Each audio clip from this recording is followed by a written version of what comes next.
Shalom to you from oneforisrael.org. This week we are looking at the Torah portion from Numbers chapter 4-7 called Lift Up, in Hebrew, Naso. At the heart of this portion are a few verses calling the Israelites to put out of the camp anyone who is ceremonially unclean.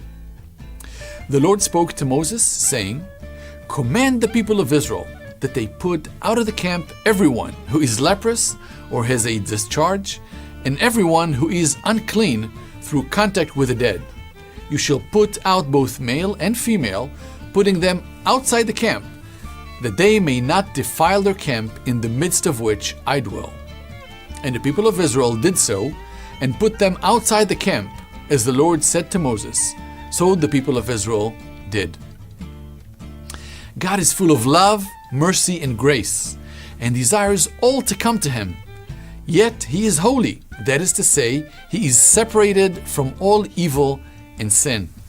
In the words of the prophet Habakkuk, God is of purer eyes than to see evil, and cannot look at wrong. The principle is simple. No one who is unclean can come near to God.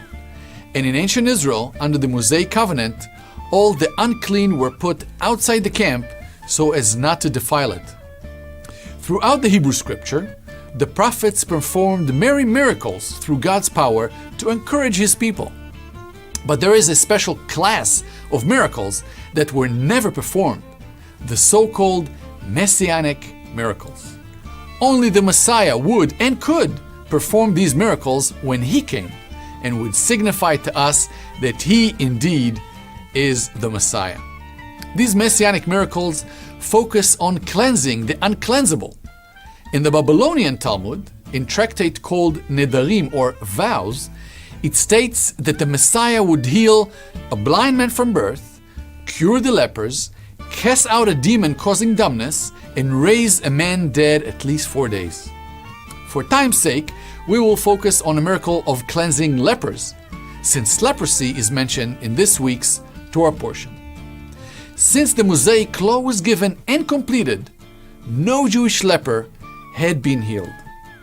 In Luke chapter 5, we see Yeshua performing these messianic miracles, including the healing of lepers. While He was in one of their cities, there came a man full of leprosy. And when he saw Jesus, he fell on his face and begged Him, "Lord, if you will, you can make me clean." And Jesus stretched out His hand and touched him, saying, "I will, be clean." And immediately the leprosy left him.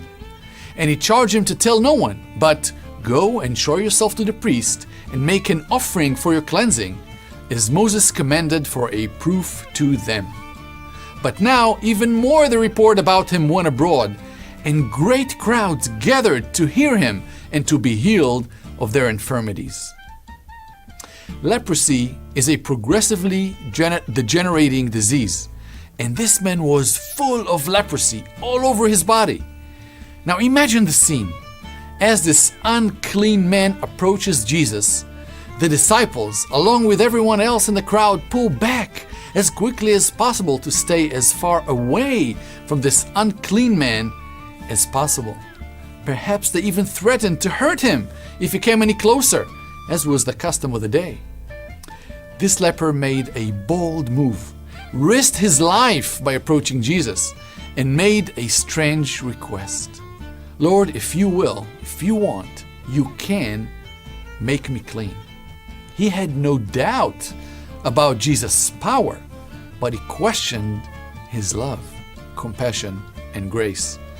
We do that many times ourselves, as we also doubt God's love and compassion for us when we approach Him.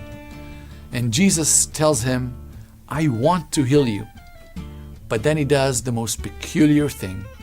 To the leper's great surprise, and no doubt to the absolute horror of everyone in the crowd, Jesus reached out and touched him. That touch was most likely the first loving touch this man had in years.